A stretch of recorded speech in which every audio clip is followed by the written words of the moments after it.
Good morning. Welcome to Live Oak Unitarian Universalist Church. I'm Reverend Joanna and my pronouns are she, her. Welcome to this intentional village where we share our lives. We are deliberately intergenerational and we work together to become the people who we've always wanted to be and try and make the world a little closer to that world that we've always wanted to live in. No matter who you love, where you are on life's journey, whatever it is that you believe, all who are welcoming are welcome here. And it is so good to be together, especially after the last couple of weeks. So let's sing together. Please rise either in body or in spirit for Abide With Me.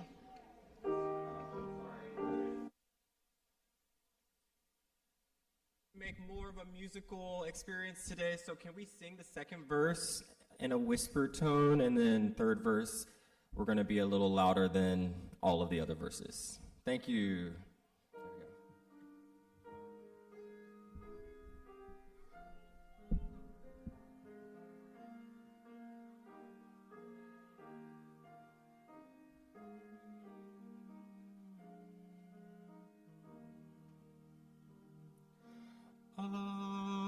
Abide with me, fast fall sleep and tide,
And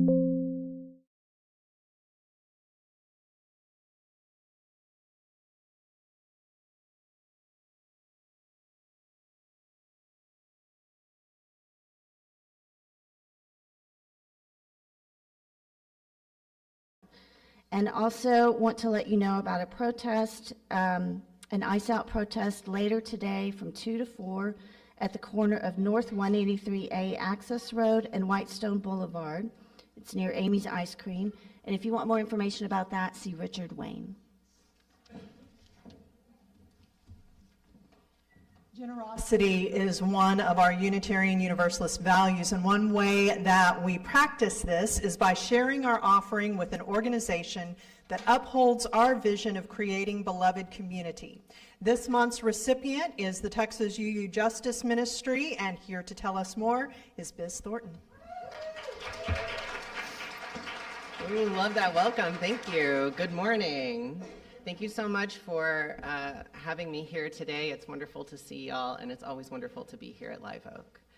My name is Biz Thornton. If you are interested in referring to me to another person in the third person, my pronouns are he and she. And if you're interested in a visual description, I'm an androgynous white person with curly dark hair. I'm in a blazer and a Tex Ujum Side with Love colored shirt. This is a little bit of goldenrod, I guess. I am the intern minister at your Texas Unitarian Universalist Justice Ministry, also known as Tex Ujum. We serve and represent nearly 40 congregations across this infuriating and beautiful state that I love by educating and organizing Texas UU's congregations and partners to advocate effectively for UU principles in public policy and the public square. It's been a long couple of weeks. Yeah. Yes? So we're going to talk about that. Let me catch you up, because sometimes people need some catching up. Earlier this month, organizers in Minneapolis put out a call to clergy all around the country to come and help them protect their city from ICE. Our very own Tex Ujum organizing director, Michelle Venegas-Matula, answered that call alongside the Reverend Carrie Holly Hurt, which many of you are familiar with, who is at First UU of Austin now, and the Reverend T.J. Fitzgerald of First Unitarian Church of Dallas. Here in Texas, we joined our hearts with theirs by holding our weekly Thursday night action hour to offer them blessings and take actions to support the demands of organizers in Minneapolis. Around that time in Minneapolis, ICE abducted a boy named Liam Ramos along with his father, and the two were sent to a detention center outside of Dilley, Texas. Those are very far away from each other, if you consider the distance. You may have seen photos of Liam in his blue bunny hat, and some more about him later in just a moment. On January 24th, the outside world began to hear the cries of all who were trapped inside that detention center as they courageously staged a protest, shouting "Libertad." Immigrant justice organizers across the state came together to support this protest. I am honored to tell you that Tex Ujum became a part of this team of over 30 organizations alongside Mano Amiga, Grassroots Leadership, Workers' Defense Action Fund, and other incredible partners. Yeah, it takes everybody. On Wednesday, we traveled to Dilley, Texas for a peaceful vigil and procession. Anyone else here go with us? Did anybody else here see anything about it on the news, perhaps? Yeah. So then you know a little bit about what happened next. Our goal was to show the world what is happening and to show the people inside the detention center that we care about them and that we join in their cries for freedom. There's so much that I could tell you about that day. What I will tell you right now is that we came in peace, but we were met with violence. State troopers attacked and tear gassed our people. There's a chant we say a lot, maybe you've said it too. El pueblo unido jamás será vencido. It means the people united will never be defeated. We were not defeated. Just yesterday, a judge ordered that Liam Ramos and his father be released, and today they are on a plane back to Minneapolis. That's fucking right.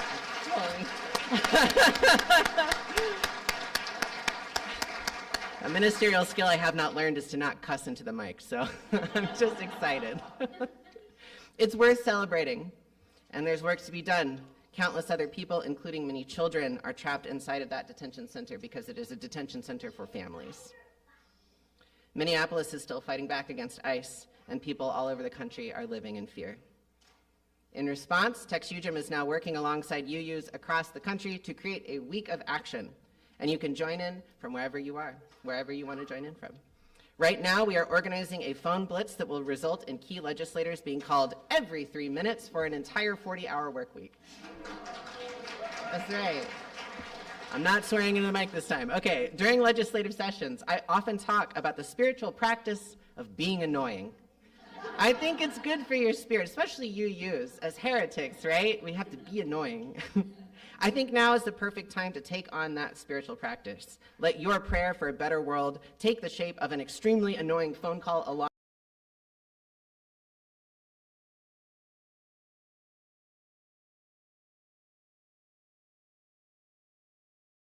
Please register today to become a captain of a single hour. There's so much to be done in the world today. I'm glad I belong to a tradition that's committed to loving the hell out of the world. If you want to know how you can get involved, come and chat with me after service, and make sure you sign up for our newsletter so we can send you the latest updates, and you can learn more about that at txuujm.org. Keep up the good work. Thank you for your generosity today, and let's keep bending Texas towards justice together. Thank you.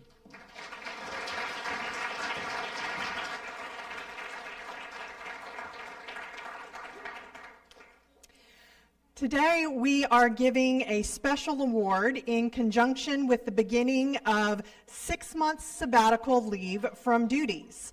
This sabbatical is for a volunteer. It is our hope that this will be a program that becomes part of our routine here at Live Oak. We have a congregation full of generous volunteers who give so much of their time and energy to this community, and our volunteers will say that it is a rewarding experience. But after a long period of service, it is also appropriate to get a break from those volunteer duties, but to do so without a task list in order to find rest, renewal, and to refill your creativity tank.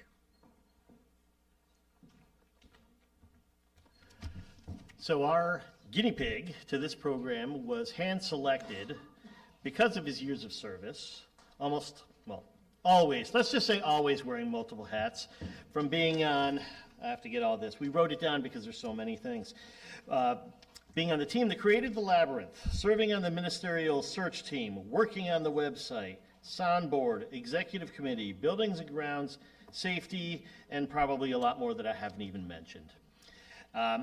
All of this is evidenced by all the Bronze Acorns Awards on his name badge. Mike Schultz, would you please come forward?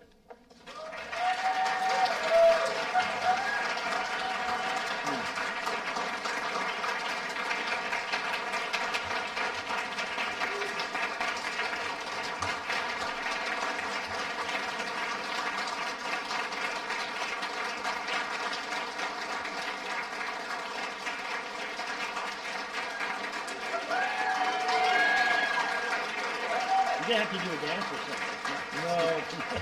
No one ever seen me that. So, Mike, in addition to this sabbatical, and by the power invested to me by Live Oak and Starfleet Command, all right, we are officially promoting you to Admiral. No, that's Admiral, baby. Oh, okay, Admiral. All right. You are Admiral. So, please enjoy your sabbatical and your new rank in Starfleet Academy. All righty, thank you. Or Starfleet Command, I should say. Reminding you and reminding me, that means that our instinct of, hey, Mike, can you? Nope, can't do it. We know that our financial contributions to this congregation come from sacrifice and hard work. We're so grateful for this, and we commit to ensure the funds we gather collectively do a greater good for ourselves and our world than they could have done alone. May this offering sustain and grow the life and mission of this congregation. May we give from a place of love and hope. And now an offering will be taken to sustain the work of this church.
Let's try that.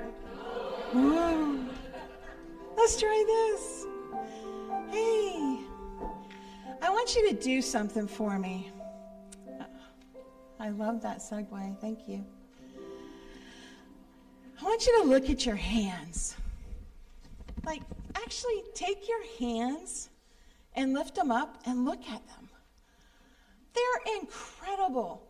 Look at the way they can bend. They can flex around. They're awesome. Thumbs. I look at my hand and I'm just filled with marvel because I think about all the things it can hold and it can grip and it can hold hands and I can help people with my hands. It makes me think of my mom. My mom's hands were always helping other people.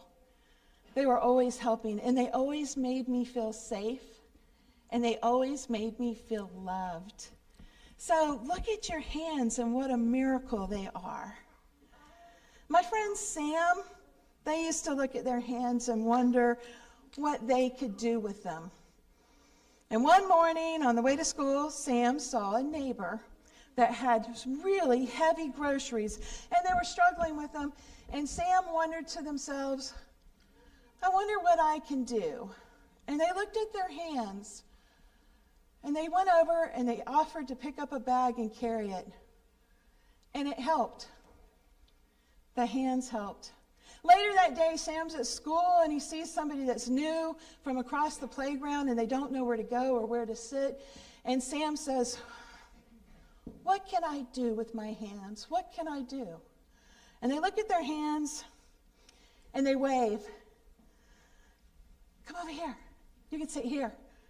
And they scoot over and it helped. Later that day after school, Sam's hears people talking about how there are people in the world who are, being unfair to others, breaking rules, not doing nice things for each other. And they think, oh, those are really big problems. I don't know that my hands can help with that.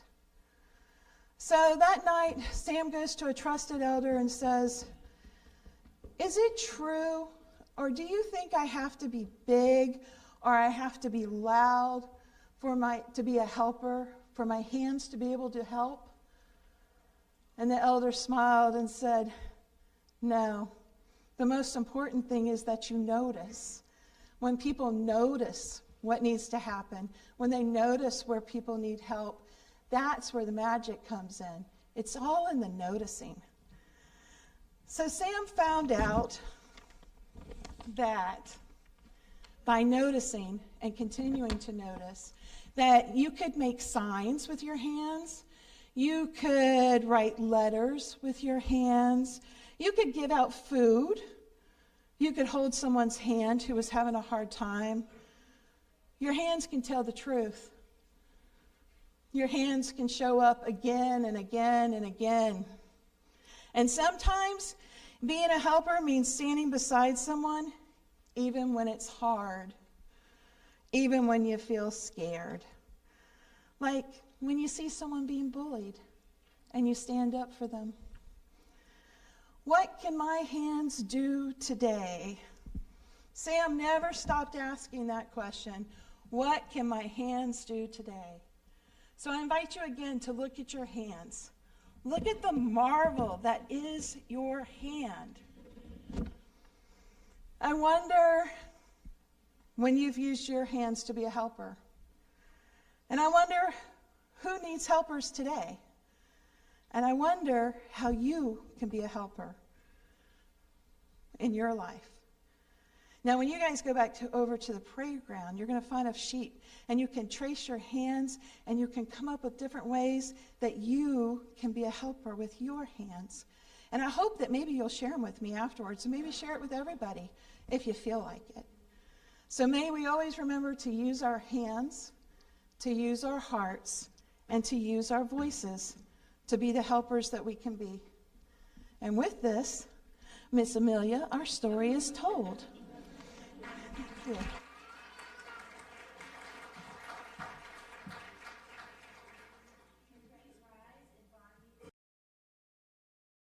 Our theme hymn, number 124, Be That Guide.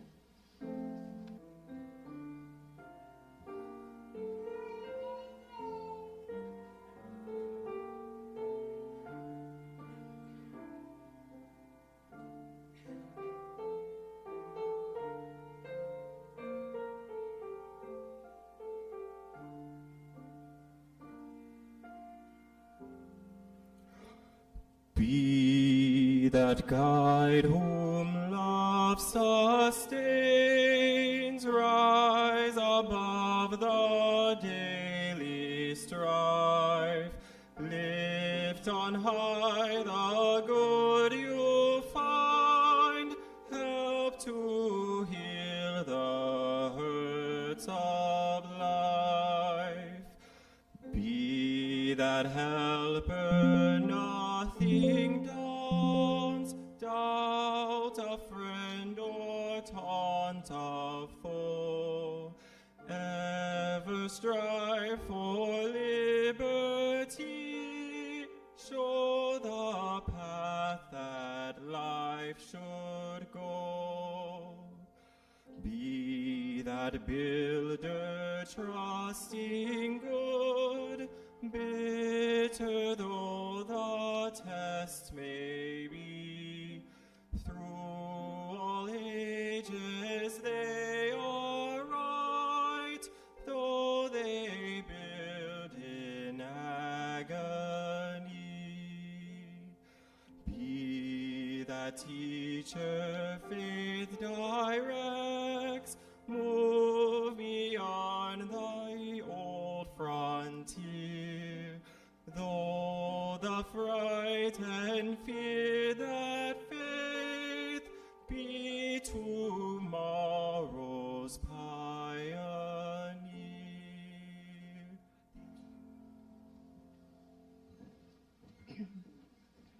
Our reading today is from Dr. Martin Luther King Jr.'s sermon, The American Dream, as referenced in A Knock Before Midnight.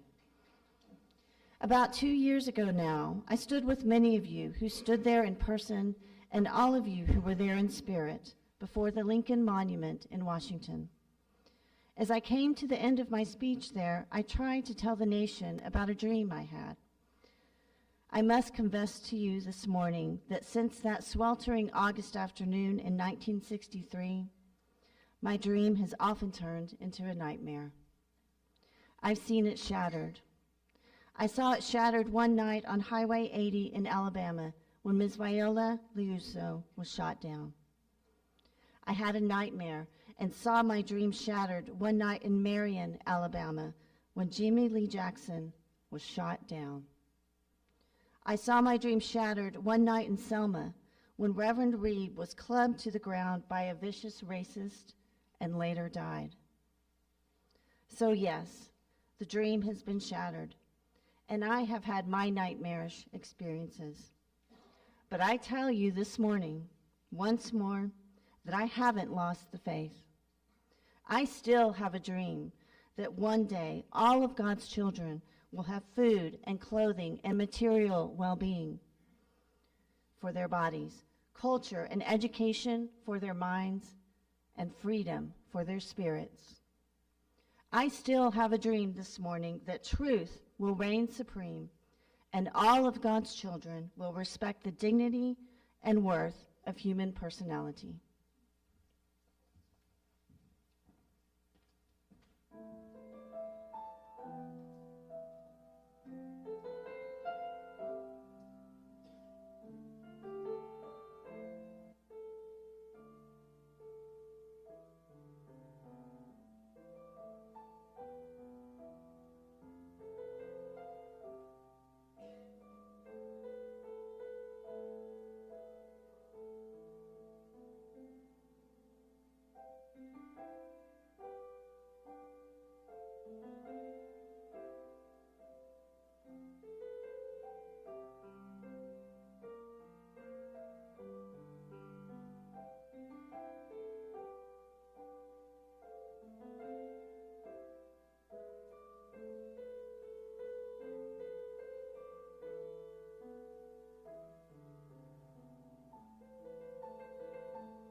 We are living through times. Before we get started, we haven't been together for a couple of weeks because of the freeze last week, and I know that everyone in here is carrying a lot, and I think that there is something powerful in naming it. So would you turn to someone near you and just share one or two words to name how you have been feeling?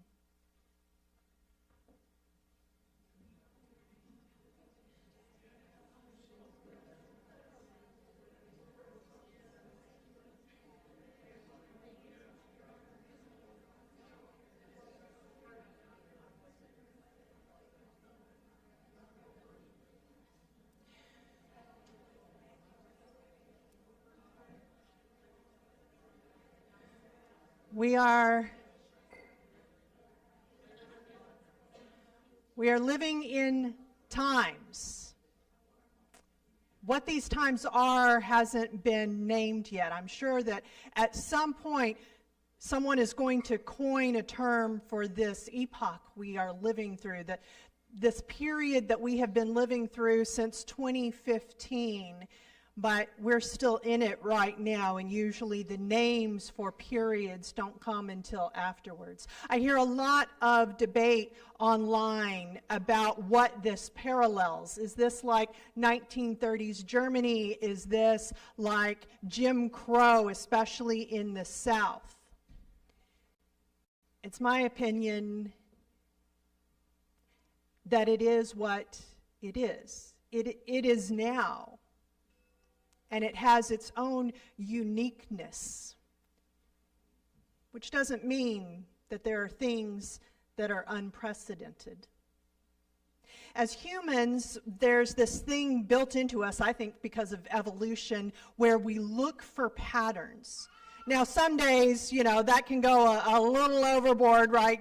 You can see all the conspiracy theorists and all of that, but a lot of the time, it is to our benefit. It's how we've been able to survive. When we can look and see patterns, then life can become a little bit more predictable, right? You learn that, gee, when people around me eat this particular mushroom, they get sick. And so we should probably not eat that mushroom. Or if we do, here is an antidote for that.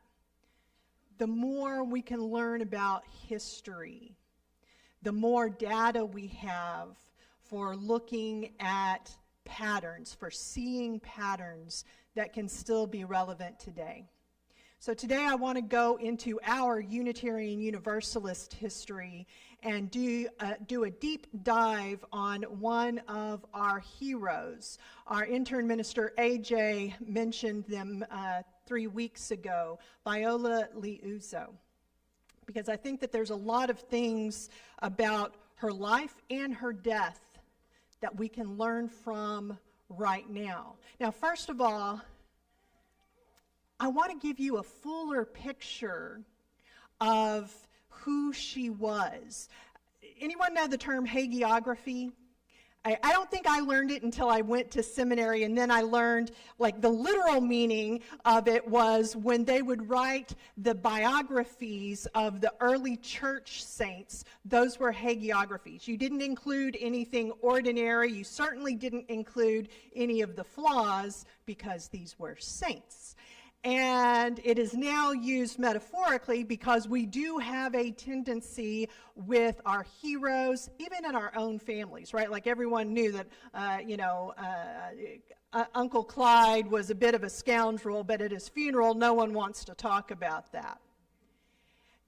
The thing is, when we tell a person's story and we don't include any of the ordinary things, any of the flaws, then what that does to us is it gives us the message that to be a hero means to be perfect, to be without flaw. And so then when someone that we have looked at as a hero, when it is proven that they were imperfect, then it is like we feel we have to move them out of the hero category. And it doesn't take much, and we have seen that the last couple of weeks, both with Renee Good and with Alex Preddy. It doesn't take much for someone to try and move them out of that category. And if they have died in an unjust way, the information about their ordinary humanness is often presented as if that somehow mitigates the injustice of their death. So I think we need to talk more about people in all of their wholeness. So Viola was born in 1925. She was a literal coal miner's daughter. They moved to the South when she was young, and she grew up in abject poverty, especially after her father lost one of his hands in a mining accident. Now, living in the South, being in poverty, what that meant was that she was usually living. And so that shaped her. Her friends and her neighbors were black. That shaped the person who she would become in a very positive way. Now, by the time she was born Viola Gregg, by the time she became Viola Liuzzo, when she married Anthony Liuzzo, she was 26, and this was already her third marriage. She'd gotten married at age 16, very short-lived, got a divorce. She got married again at 20, had 2 children, got divorced, and then she met this big teamster, Anthony Liuzzo. I almost feel like I have to be like, Anthony Liuzzo. And they had 3 children together. Who she was, who she had been raised to be, continued on with her. She supported many progressive movements. Her best friend was a black woman named Sarah Evans, really more like her family. Sarah got her into the NAACP, and Viola, like many people in this room, became disillusioned with the religion that she had grown up in. For her, it was Catholic, and she found Unitarian Universalism and became a member of the First Unitarian Church of Detroit. Like I said, she was already active in progressive causes, writing letters to the editor. I even found one online, talking about, this Hoffa fella can't be such a bad egg, or are we under the most corrupt government in history? Patterns, hashtag patterns. She saw what happened on Bloody Sunday. She heard then about the deaths of Jimmy Lee Jackson and Unitarian minister Reverend James Reeb. And she said to her husband, and I've seen documentaries around her where they make it clear this was not asking, this was telling. She said, I have to go there. I have to help. And this is someone who already in her life had gone through so much. She struggled with depression. She'd had several miscarriages and had checked herself into a hospital, which at that time, to take care of your mental health like that, to take that responsibility, that was a big thing. And so this is someone who had a very strong sense of purpose. So she got in her Oldsmobile and drove to Selma.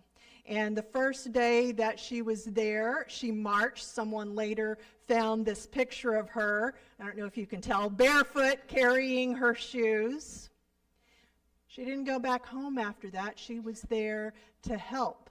And so she went back and she said, what do you need? And they said, we need someone to be at the reception desk. And she said, okay, and she took care of that. The next day, she said, what do you need? And they said, we really need someone at the first aid station. She said, okay, I'll do that. By the way, during all of this time, they had also said, we need a car. She said, here are my keys. Other people were driving her car.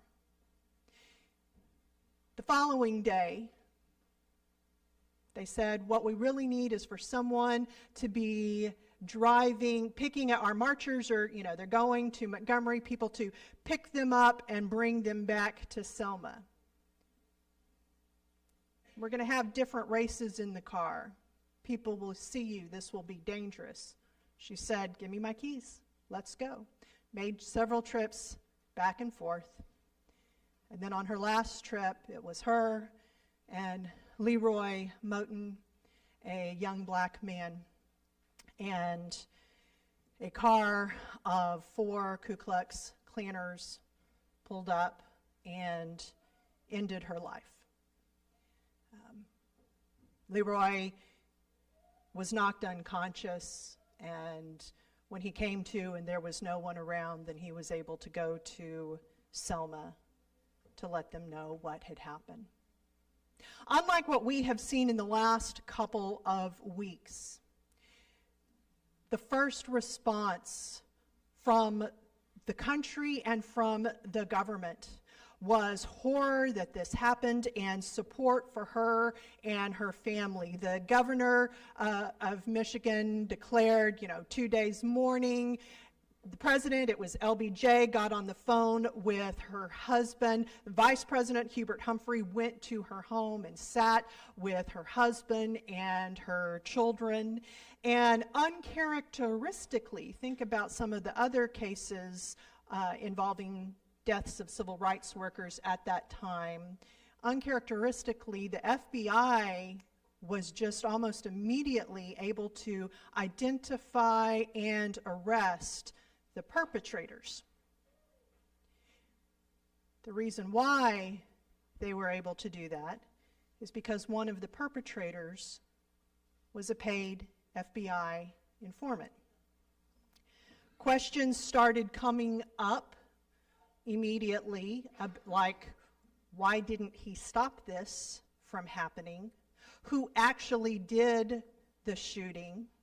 The head of the FBI at that time was J. Edgar Hoover, well known for his abuses of counterintelligence. What was proven later is that to try and deflect attention from the government, #patterns, he began spreading rumors about Viola. He started spreading rumors that she was a drug user and promiscuous. This would not come out till much, much later in the files, and none of this was true. The reaction of the country was swift. Her children began being harassed. There were bricks thrown through their windows, crosses burned on their yard, and this went on for years. There were aspersions cast about her husband. Remember, he was a teamster. It grew to such a fever pitch that Ladies' Home Journal ran a survey. Should she have stayed home? And the majority said yes. I want to make a point here. It is not true to say that question, should she have stayed home, was only because she was a woman, because they did it about Reverend James Reeb too. This was the very common thing, especially if you had come from the north into the south. If you had just stayed home, none of this would have happened. Who has heard that exact thing said in the last couple of weeks? #patterns. But the misogyny that did happen is that her being a mother. They didn't do that like with James Reeb. They didn't talk about him being a father. Her being a mother, we still have an assumption about how a mother is supposed to be. My now dear friend and colleague, our former intern minister, Reverend Holly Hurt, went to Minneapolis a couple of weeks ago, and we talked beforehand. I let her know that we were all very proud of her for going, and I am a bit of a mother hen, and I love her, and I said something along the lines of, "Don't get dead." And she laughed. We both have gallows humor. And she said, "Yeah, because you know that if something did happen to me, they'd say I was a bad mother for having gone." Anyone think that that wouldn't happen? No. We know that's exactly what happened. It was happening to Renee Good, right? She shouldn't have been in her car at that time. Yeah. By the way, Carrie is doing really well. We're very proud of her. So you can never tell the ripples of your life. You will never know while you are alive what those ripples will be. And for Viola, it was not only her life and her example that continue to influence us. Like that, I've talked about her before, about the fact that when she showed up at Selma, she wasn't there, not that you could take selfies back then, but I mean, she wasn't there to tell everyone what to do. It was just, how can I help? You want copies? I'll make copies. You want coffee? I'll make coffee. She did what she needed to do.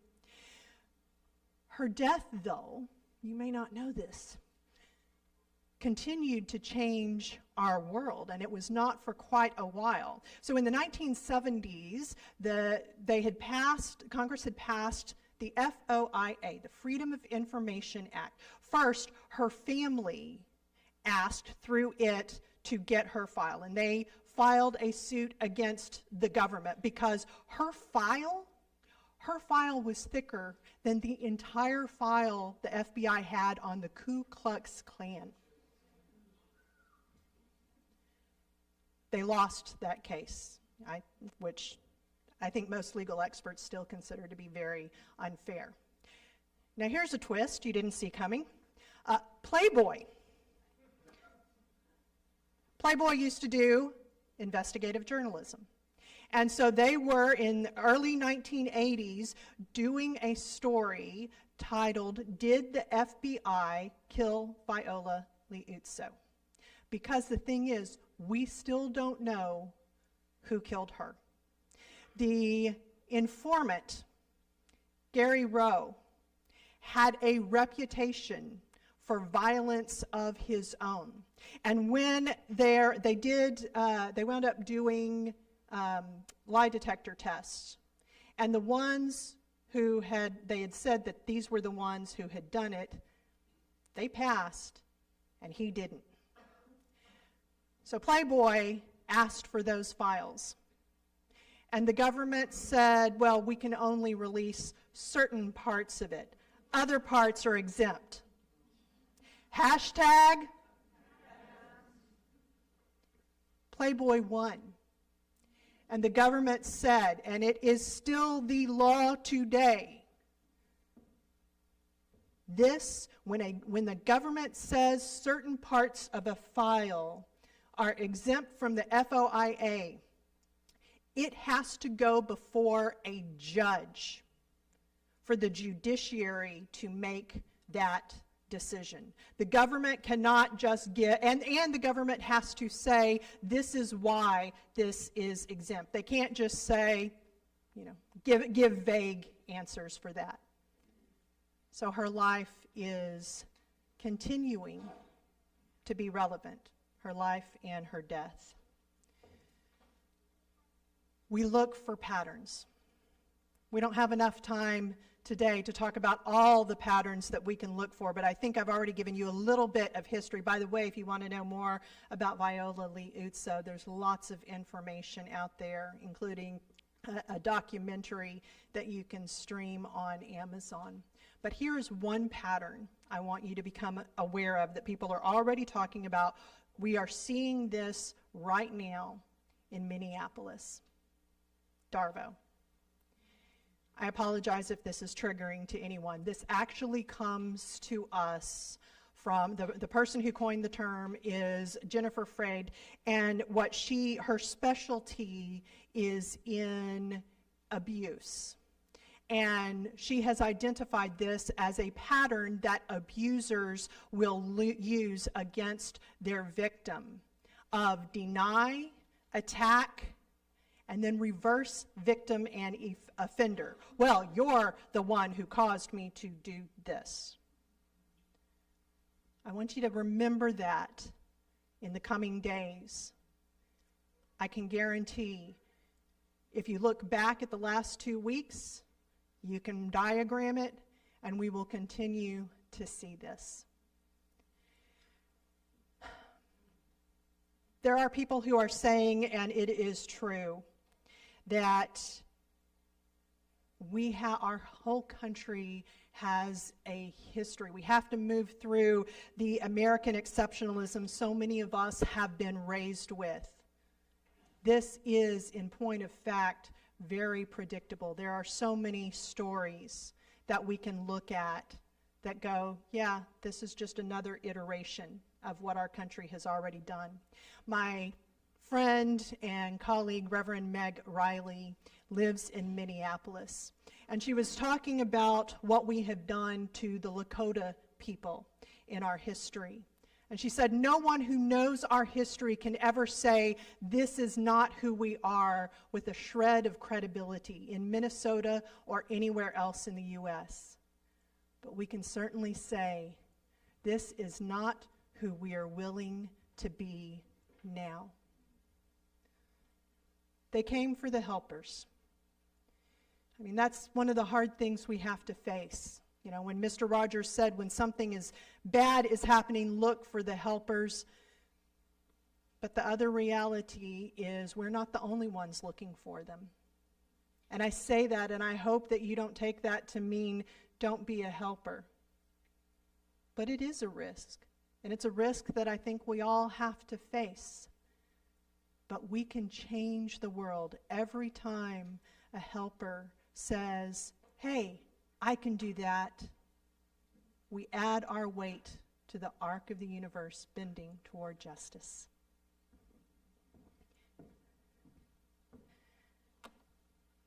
As Rabbi Abraham Joshua Heschel wrote, prayer cannot bring water to parched fields or mend a broken bridge or rebuild a ruined city.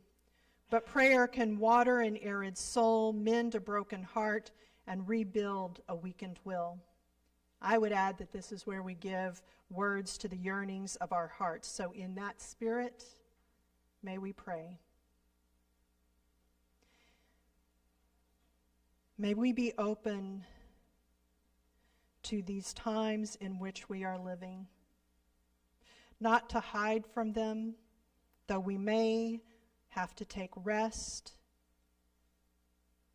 not to deny them, but to live in them consciously and open, with the willingness to use our hands and our bodies and our voices as helpers, as so many who have come before us have done.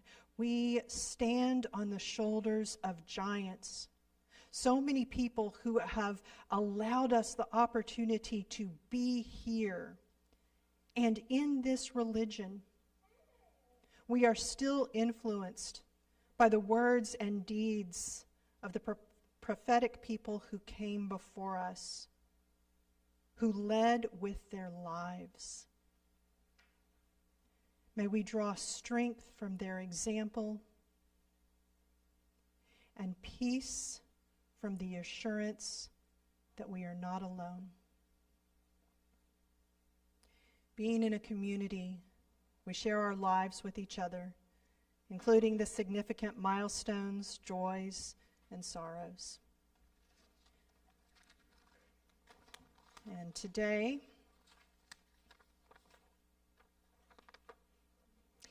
Sophia shares that the Cub Scouts of PAC 150 are collecting gently used glasses for an organization.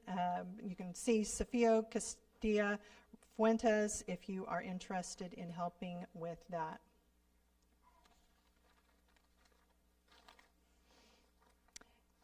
And a joy here. I've chosen the name Wade Oswin, first and middle. Wade carries momentum and flow, a way of moving through life without getting stuck. Oswin means friend of the divine, a reminder of connection and companionship. I'm still she, her, still me. This name simply fits how I move through the world. I'm happy to share more if you're curious. Wade Oswin Waters, which means her initials are WOW, never not fun.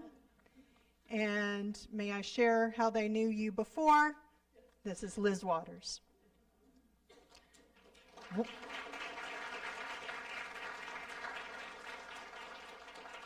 Now, Wade Oswin Waters, please say it with me. Wade Oswin Waters. Colleen Beery shares a request for prayers for my brother Michael as he works with his medical team to improve his heart health. And Sophia shares sharing the joy and gratitude of the gift of my son Ezra, who turns 13 tomorrow. I am in awe of the amazing person he reveals himself to be every day. I love you.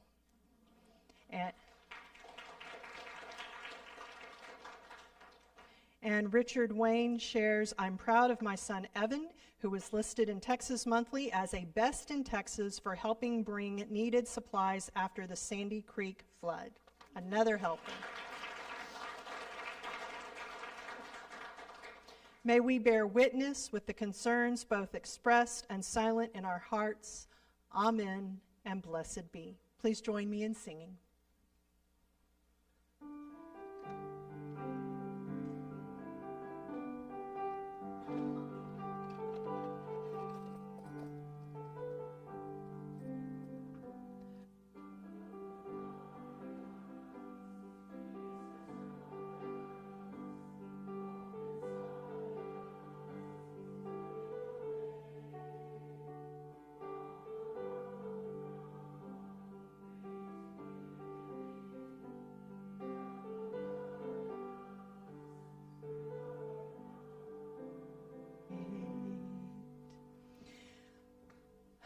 There are many things that we can be doing right now, certainly marching and calling our Congress people. I have a gift for you today. These are not toys. These are whistles to put on your key ring. You can never tell when it is that you are going to need them, and we can certainly learn from the people of Minneapolis with all that they are doing that is working.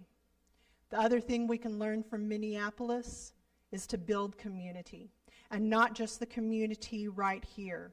They already, because of the deaths of George Floyd and other things that had happened, they already had a strong network in their wider community that I don't think that we have. We can build it. Where do you go get gas? Get gas at the same place and go inside and start talking to the person who works there, or at the coffee place, or your neighbors. Start building the networks now, and feel free to take a couple of these. Again, not for inside use. May you go forward, guided by love, strengthened by courage, and steadfast in living out your deepest guiding principles. Please rise in body or spirit and join us in singing Lead with Love, and remain standing for the extinguishing of our chalice. So we're going to kind of learn this pretty quick. I'll sing, you can sing along, and then we'll get started. You gotta put one foot in front of the other and lead with love. Put one foot in front of the other and lead. You can repeat. You gotta put one foot in front of the other and lead with love. Put one foot in front of the other and lead with. Repeat with the parentheses. Don't give up hope. Don't give up hope. You're not alone. Don't give up hope. Keep moving on. And we got the chorus. You gotta put one foot in front of the other.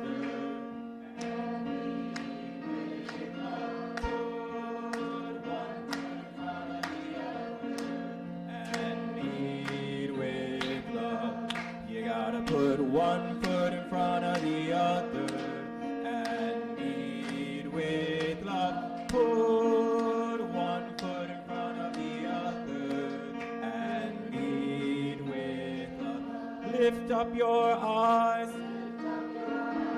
and don't you despair. Look up ahead, the path is there.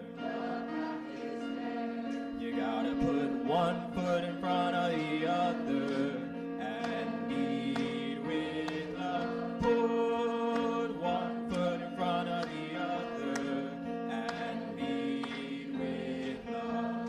You gotta put one foot in front of the other and lead with love. Put one foot in front of the other and lead with love. I know you're scared, and I'm scared too, but here I am, right next to you. You gotta put one foot in front of the other and lead with love. Put one foot in front of the other and lead with love. You gotta put one foot in front of the other and lead with love. Put one foot in front of the other and lead with love. Slay.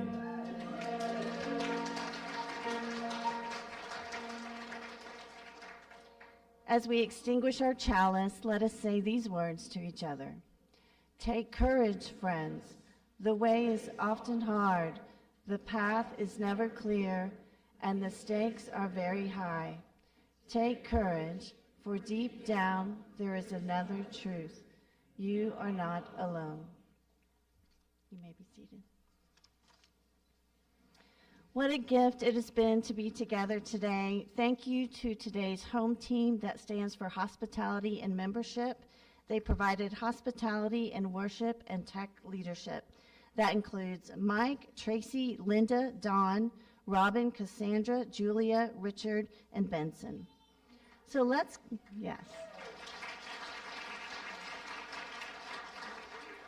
continue that hospitality by spending the next 5 minutes talking with someone we don't know yet. Members, be sure to introduce yourself to visitors. Those are the ones with the handwritten name tags. And show them where to find the visitors table and the coffee. And may we all know the blessings of fellowship.